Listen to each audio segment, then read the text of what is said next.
Alors donc, sans plus tarder, je vais donc donner la parole à Monsieur Mohamed Amara. Monsieur Mohamed Amara qui va intervenir sur le Sahel entre vulnérabilité climatique et résilience. Je vais donc présenter Monsieur Amara. Monsieur Mohamed Amara est maître de conférence à l'Université des Lettres et Sciences humaines de Bamako, au Mali, et chercheur permanent au Centre Max Weber de l'Université de Lyon 2.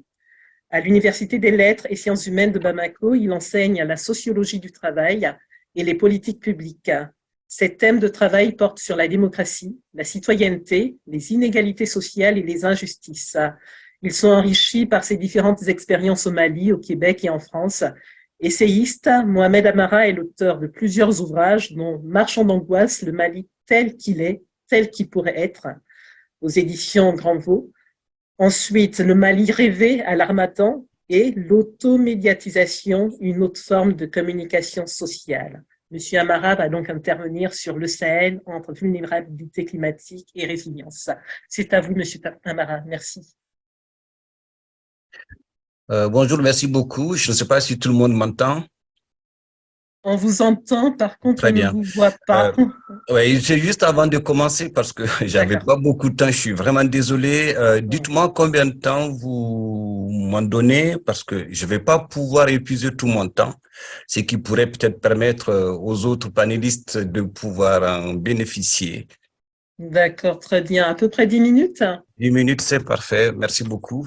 Bon, il me semble que des choses pertinentes ont été dites par rapport à ces questions.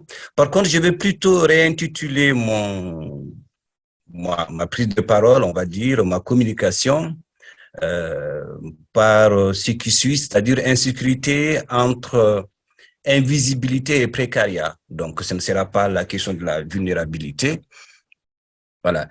Pourquoi? Et puis, je vais être quand même un peu en décalage par rapport à mes prédécesseurs. Moi, je suis sociologue, donc les aspects économiques, je vais vraiment pas les traiter. Euh, voilà, j'espère que ça répond un peu à votre demande. Euh, Auquel cas, il faudra revoir. Donc, la question de la sécurité d'abord, je ne vais pas rentrer dans les définitions canoniques et classiques que tout le monde sait par ailleurs, mais je vais juste de l'idée qui est la suivante. Pour moi, quand je parle d'insécurité, je veux vraiment invoquer ce manque de sécurité qui est un droit essentiel, on va dire un droit fondamental. Et ce manque de sécurité, aujourd'hui est la situation de centaines de populations du Sahel. Quand je parle du Sahel, c'est les 10 pays, je ne vais pas rentrer dans la géographie que vous maîtrisez aussi, mais ces populations-là, quelles qu'en soient les différentes catégories sociaux, euh, sont exposées aux dangers. Tout récemment, il y a 3 jours, au Burkina, par exemple, plus de 50 femmes ont été enlevées à Arwenda, ce qui nous rappelle ce qui s'est passé en 2014 à Chibok, c'est-à-dire l'enlèvement de 250 lycéennes par Boko Haram. Cette euh, ce groupe narco-terroriste, j'utilise beaucoup le terme de narco-terroriste pour juste signifier le lien qu'il y a entre le trafic mafieux, tout ce qui échappe à la fiscalité publique, au contrôle de l'État, et la façon dont ces trafics de cigarettes ou de toute forme de commerce qu'on peut appeler illicite nourrit la terreur que ces groupes narcoterroristes sèment sur leur passage. Quand je parle de terreur ici, je vais aussi mettre l'accent sur les viols, la violence de façon générale, les humiliations, toute autre forme de d'emprise terroriste. Voilà. Donc, par rapport à ce que je veux dire, je vais aussi cibler une région qui est la région des 3 frontières, qui est communément appelée c'est la région qui est située entre le Niger, le Mali et le Burkina, qu'on appelle le Liptako Gourma, et qui est cette région-là qui est devenue une sorte de foyer d'infections terroristes liées à la situation malienne, liées à ce qui s'est passé aussi en Libye avec l'intervention de l'OTAN et j'en passe. Donc, je vais essayer de raconter à la fois le vécu de ces populations du monde rural. Je m'intéresse beaucoup au monde rural parce que je viens du monde rural, c'est ça peut-être l'explication, et qui sont sous emprise terroriste depuis une dizaine d'années et qui vivent aussi un sentiment d'insécurité qui gagne de plus en plus ces zones urbaines, c'est-à-dire les capitales dans lesquelles on a aussi les pouvoirs centraux, parce qu'il ne faut pas se voiler la face, dans le monde rural, les pouvoirs, la puissance étatique, on va dire, en termes de police, en termes de gendarmes, en termes d'école, etc., elle est quasi inexistante. Et donc, cette insécurité gagne de plus en plus les zones urbaines. Et en dépit des forces existantes, c'est-à-dire les forces onusiennes, la MINUSMA au Mali, par exemple, depuis 2013, ou les forces armées de ces différents pays, au Burkina ou au Niger. Donc, je vais aussi insister sur l'importance des facteurs d'insécurité dans ces régions-là. Ici, il est bien question d'insécurité au sens de manque de sécurité, au sens de la peur qui est instituée tous les jours par ces groupes, au sens aussi de la privation de liberté, de la liberté d'aller et de venir, de la liberté de voyager tout simplement, de la liberté de dire ce qu'on pense, par conséquent, de l'imposition d'une forme de pensée unique. Et donc, ces facteurs d'insécurité sont aussi à mettre en lien avec la difficulté des États.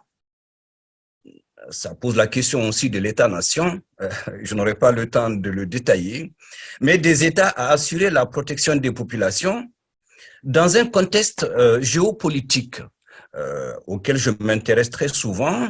Et ce contexte géopolitique, nous le connaissons tous, c'est un contexte où les jeux d'influence idéologiques et politiques entre l'Occident, c'est-à-dire la France, les États-Unis, la Grande-Bretagne, l'Allemagne, et le bloc de l'Est, la Russie, la Chine, et j'en passe, sont aussi structurent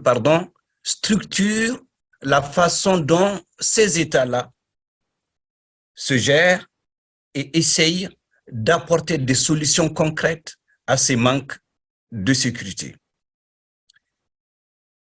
De fait, il y a une forme d'instabilité des États du Sahel, pour ne rester que sur ces trois États-là, le Mali, le Niger et le Burkina. On peut élargir la palette, bien évidemment. Donc, il y a une forme d'instabilité de ces États à cause aussi de la vulnérabilité des institutions. C'est pourquoi, peut-être dans la présentation, Madame parlait de vulnérabilité. Donc, de vulnérabilité des institutions qui sont issues quand même des mouvements démocratiques des années 90. On ne va pas remonter aux années d'indépendance. Qui sont gangrénées, ces institutions, qui subissent la corruption, l'impunité, les humiliations. Et c'est le contexte dans lequel aujourd'hui évoluent ces États et qui sont quelque part aussi, qui donnent à voir et à comprendre aussi des dynamiques internes qui sont à l'œuvre. Par rapport à la jeunesse, de plus en plus, la jeunesse de ces pays-là, faut pas l'oublier, c'est quand même une catégorie importante sociologiquement parlant. La jeunesse de ces pays, en tout cas, se révolte contre ces formes de domination ou de soumission qui sont à la fois locales, mais aussi internationales, liées à ces jeux donc idéologiques et aussi politique entre les puissances actuelles. Ça, c'est la première séquence de ma présentation. Je vais passer sur beaucoup de choses. La deuxième séquence, pour donner à voir ce que je vais dire, et je vais terminer par là, que je vais essayer, en tout cas, de raconter le quotidien des populations de ces zones. Sociologiquement, pour moi, ça a du sens. Et ces populations sont en tension permanente. Stéphane Callens disait tout à l'heure dans son introduction que les crises sont complexes et qu'il y a différentes formes de crises et la complexité de ces crises est à mettre donc en relation avec les répétitions. Là, je pense qu'il a utilisé le terme de chronique. Donc ces crises-là reviennent sans cesse comme un serpent de mer et qu'il faudra les traiter d'une façon ou d'une autre.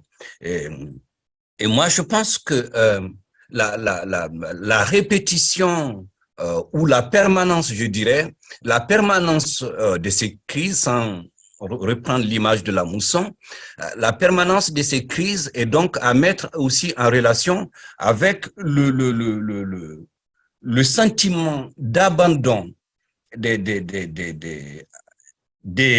populations par les pouvoirs locaux, par le pouvoir central. Et ce qui nous ramène à nouveau sur la question des inégalités et des injustices. Inégalité de territoire, inégalité par rapport au projet de développement d'un territoire par rapport à un autre, à la construction des services sociaux de base en termes de routes, en termes de structures de santé, en termes de structures scolaires, et j'en passe.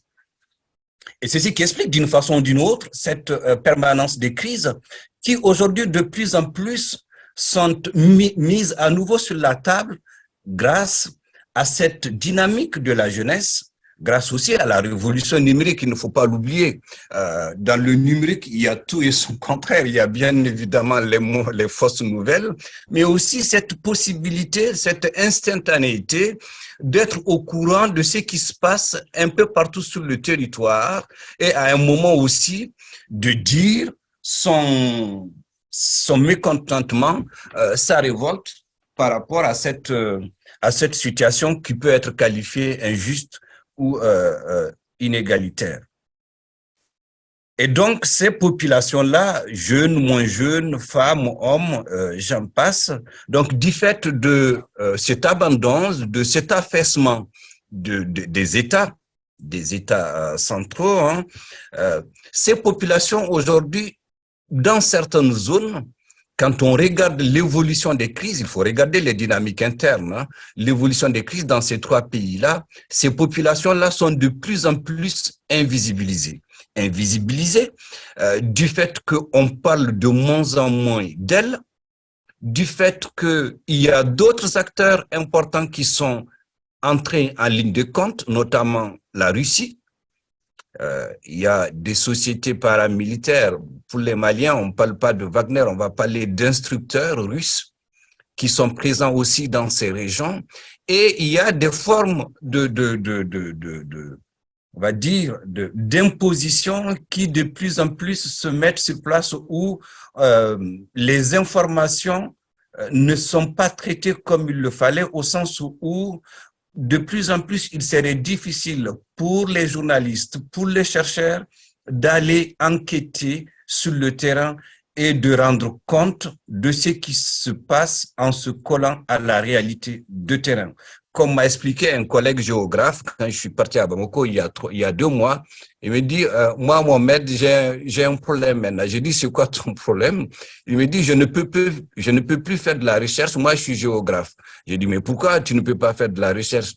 Parce que aujourd'hui, quand je veux savoir ce qui se passe dans le centre du Mali ou dans la frontière entre le Mali, le Burkina et le Niger, il faut que je paye des relais locaux qui vont mener mon enquête et qui me fournissent les informations obtenues, recueillies lors de ces entretiens ou des questionnaires administrés. Et donc, moi, en tant que chercheur, j'ai le sentiment de ne plus faire mon travail, parce que pour moi, faire mon travail, c'est faire de l'immersion, c'est être sur le terrain, c'est discuter avec les gens, c'est les rencontrer. Et donc, voilà un peu un des impacts d'un point de vue recherche directe de la crise, de l'insécurité, on va dire, sur la façon dont la recherche, elle se fait, dont elle se construit malheureusement. Donc, je vais terminer par quelques questions qui me paraissent importantes, qui pour essayer un peu aussi, qui sont des questions en suspens, que je vais essayer aussi d'explorer. C'est comment aujourd'hui reconstruire la sécurité. Si on part de l'idée, l'hypothèse, on va dire, que la sécurité est un droit fondamental, est un droit essentiel.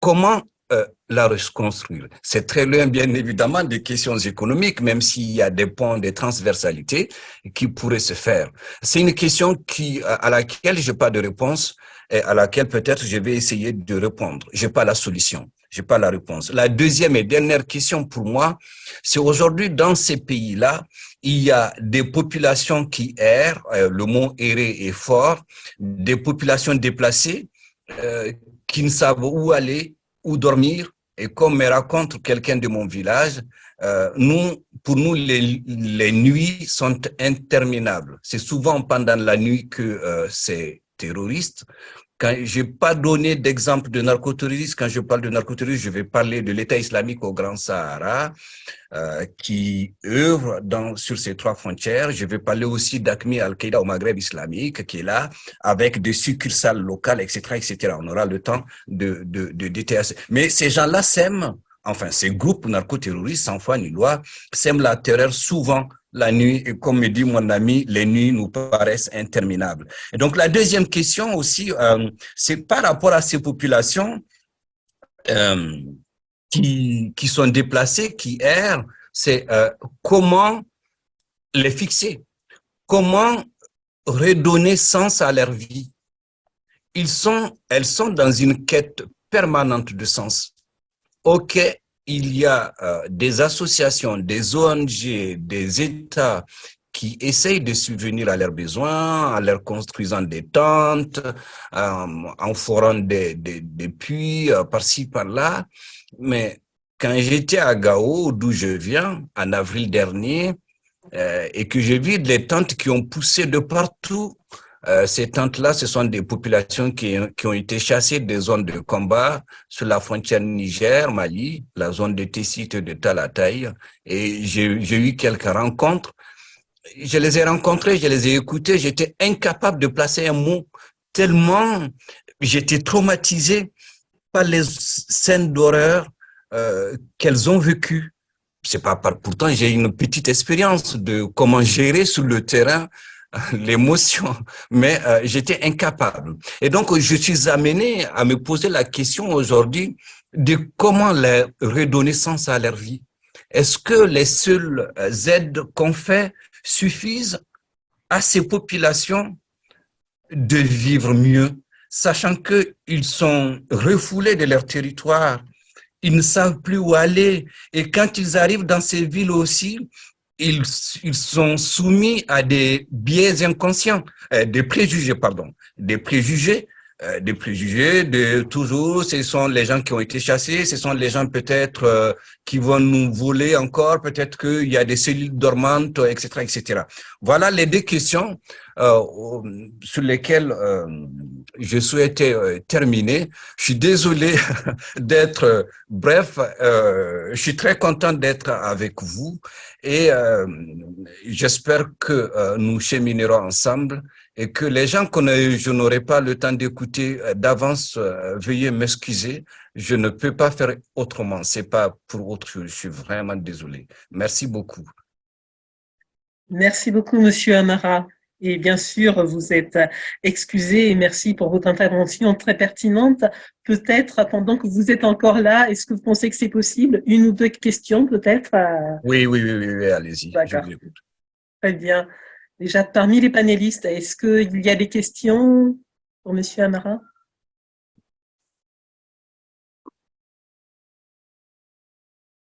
Non? Bon, peut-être, moi j'ai une question, peut-être Monsieur Amara a posé une question très pertinente. relative à comment reconstruire la sécurité. Donc, parce que, je sais pas, moi, je fais de la recherche sur l'Afrique, ça fait des années. Donc, il y a cette crise un peu, c'est-à-dire, on parle des crises complexes, on parle des crises systémiques, mais il y a cette question, cette crise d'insécurité qui est là depuis des années durant, en quelque sorte, et à laquelle on n'a toujours pas trouvé de solution. Donc, quand vous posez la question comment reconstruire la sécurité, vous avez tout à fait raison. Donc, c'est-à-dire, est-ce que la reconstruction de la sécurité impose une espèce de, j'ai envie de dire, pour être dans l'air de temps, c'est-à-dire de construction de commun en quelque sorte. C'est-à-dire, moi je pense directement à la coopération internationale, mais c'est le propos que je vais développer tout à l'heure. La coopération internationale donne des signes ou des signaux d'affaiblissement. C'est-à-dire, il y a une espèce de fragmentation de la coopération internationale, il y a une espèce de conflictualité naissante entre puissances parce qu'ils n'arrivent pas à se mettre d'accord sur les normes, sur les règles, sur comment gouverner la gouvernance mondiale. Est-ce que l'Afrique va attendre que les puissances se mettent d'accord pour que cette sécurité puisse être reconstruite, ou bien la reconstruction de cette sécurité, telle que vous posez la question, incomberait, j'ai envie de dire, aux pays africains. C'est-à-dire, c'est aux pays africains de reconstruire cette sécurité perdue. C'est-à-dire, le rôle est venu à la coopération afro-africaine de jouer un rôle moteur dans cette reconstruction de la sécurité. Qu'est-ce que vous en pensez? Je réponds ou il y a une autre question? Qu'est-ce que vous voulez, madame? Pardon? Je réponds ou il y a une autre question à monsieur Mohamed? D'accord. Est-ce qu'il y a d'autres questions?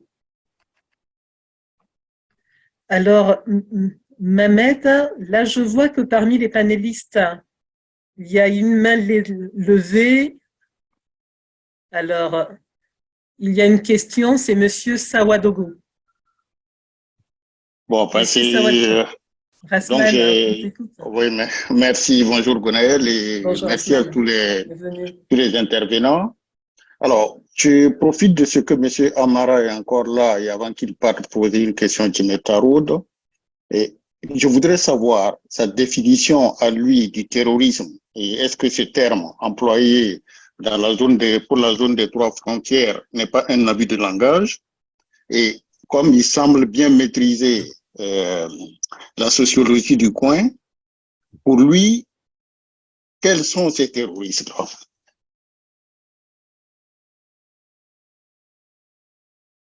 Alors, je ne sais pas si c'est pas assez clair. Et quand je pose la question, quels sont ces terroristes pour lui?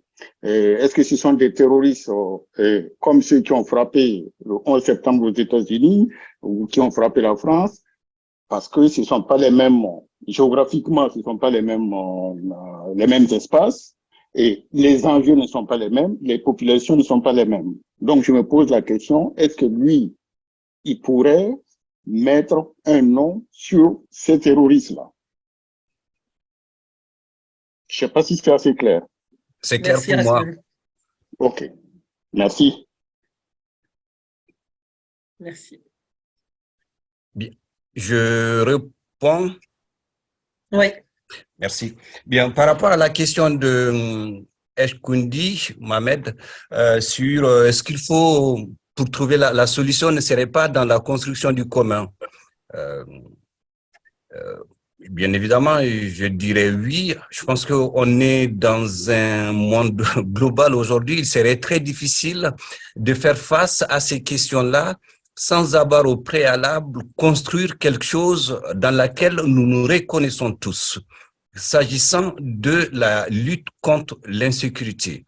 Et dans ce cadre-là, dans ces pays, il y a eu ce qu'on a appelé le G5 en 2014, qui est né à Nouakchott, en Mauritanie, entre autres, qui regroupait 5 pays, le Tchad, le Mali, le Niger, le Burkina et la Mauritanie, donc pour lutter contre le terrorisme.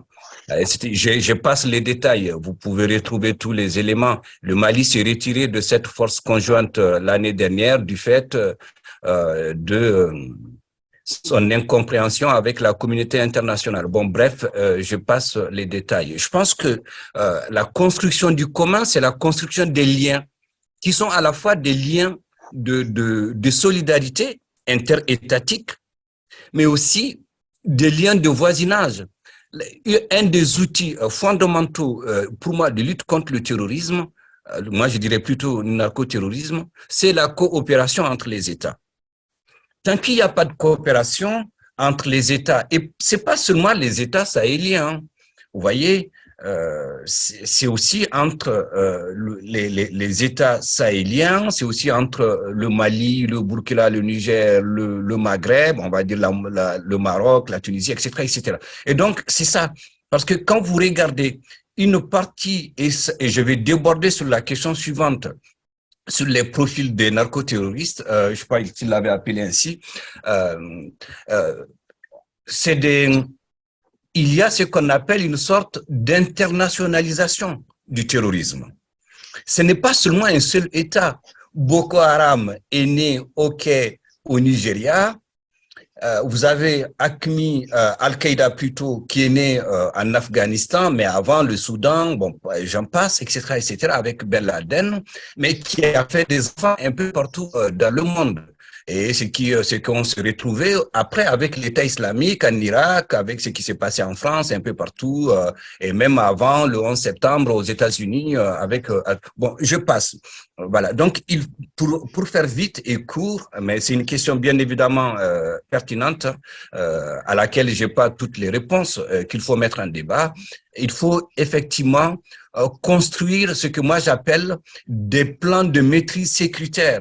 Ces plans de maîtrise sécuritaire consistent pour moi à se mettre autour de la table pour effectivement regarder nos subtilités locales, nos aspérités locales en termes de population. Faut pas oublier qu'on a des populations très différentes dans ces régions avec des façons de faire et de vivre souvent différentes, même s'il y a un brassage culturel entre ces populations. C'est ce qu'il ne faut pas aussi oublier, anthropologiquement parlant.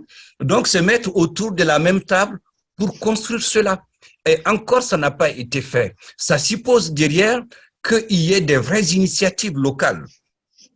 Il ne faut pas que ça soit quelque chose qui vienne d'ailleurs, mais que ça soit des initiatives locales qui viennent du Burkina, du Niger, du Mali, du Maroc, de la Tunisie, bon bref, pour construire ce commun-là dans le cadre d'un dispositif de maîtrise, de plan de maîtrise sécuritaire. On pourra le détailler, je n'aurai pas beaucoup de temps. En tout cas, c'est ce que j'en pense. Aujourd'hui, on ne peut pas s'isoler les uns des autres. Par rapport à la deuxième question à laquelle j'ai essayé de répondre de M.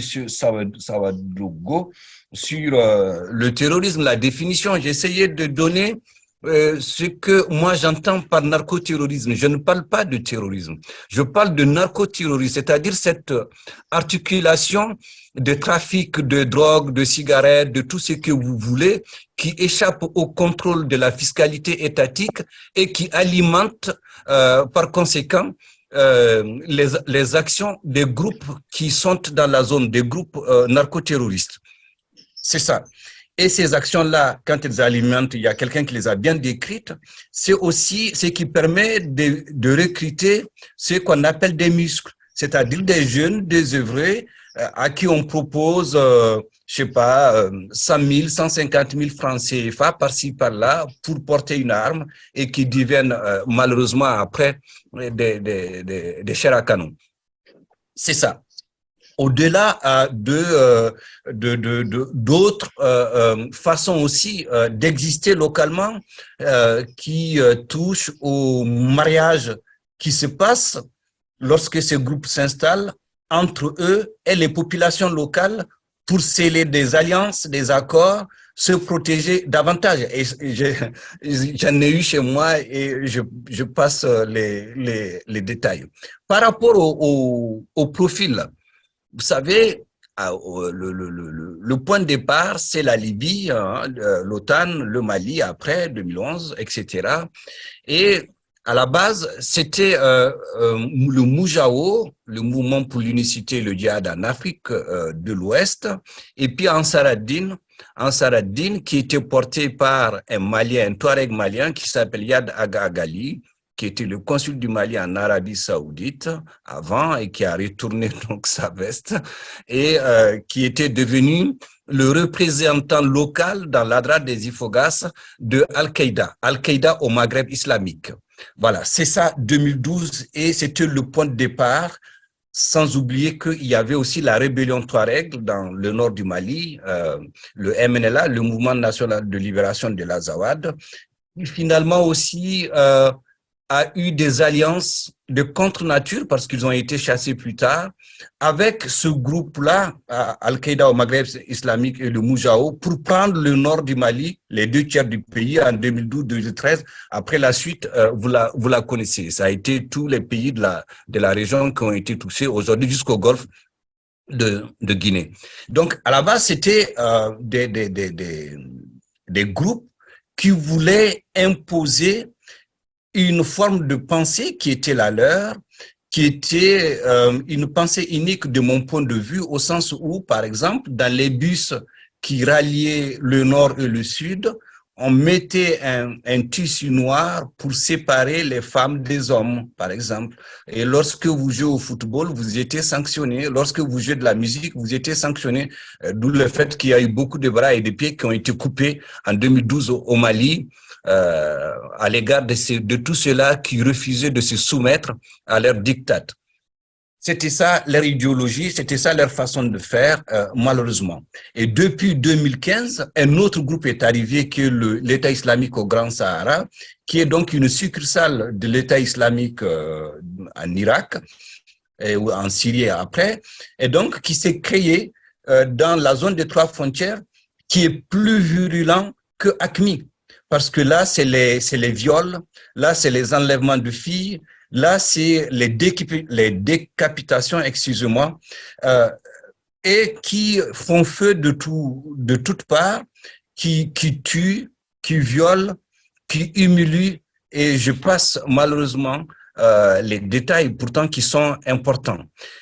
À côté de ces groupes, se sont développés plutôt du banditisme local. Peut-être c'est là où vous voulez en parler. Et ce banditisme local, comme on est dans une sorte de no man's land, il n'y a pas d'État, il faut pas se voiler. L'armée est là, mais l'armée est dans les camps, vous voyez. Et donc, ils ont réussi, tous ces jeunes-là désœuvrés, voilà, à raqueter, ils raquettent, ils vont sur les marchés, les marchés locaux, ils abusent des populations. Malheureusement, c'est du banditisme local, mais il n'y a rien qui les sanctionne. Et ce banditisme local s'est développé grâce à la circulation des armes, qu'il ne faut pas oublier. C'est-à-dire des armes faciles d'accès. Ce que quelqu'un a appelé, on entre dans une sorte de syndicalisme de la Kalachnikov. Donc, avec une arme, vous arrivez à obtenir tout ce que vous voulez et c'est ce qui se passe. Donc, c'est le 3e profil qui, pour moi, c'est pas un profil terroriste, mais plutôt une sorte de développement de mafia locale, suite à cette quasi-absence de l'État. Ce sont les 3 profils principaux, mais les 2 principalement, c'est quand même Al-Qaïda au Maghreb islamique et puis l'État islamique au Grand Sahara, qui sont des vrais terroristes avec leurs méthodes que tout le monde connaît. Par contre, un dernier point, et j'en termine par là, il ne faut pas oublier que ces groupes-là ont compris aussi qu'il fallait opposer les populations locales pour exister.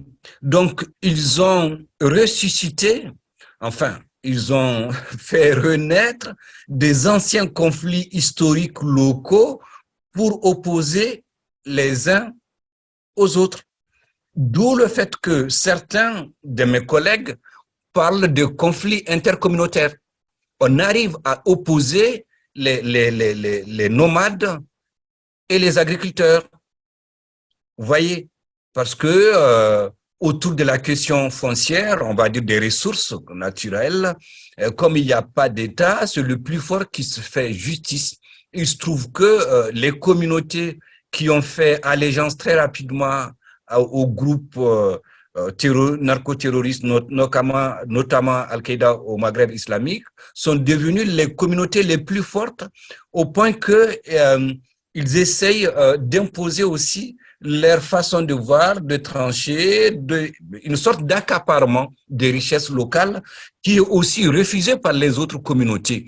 Et ce qui a de fait créé au Niger, surtout au Burkina et au Mali, donc des formes de conflits entre certaines communautés rurales, entre les agriculteurs et les nomades, qui pour moi n'est pas le fond du problème. Le fond du problème, c'est la gestion des ressources naturelles locales.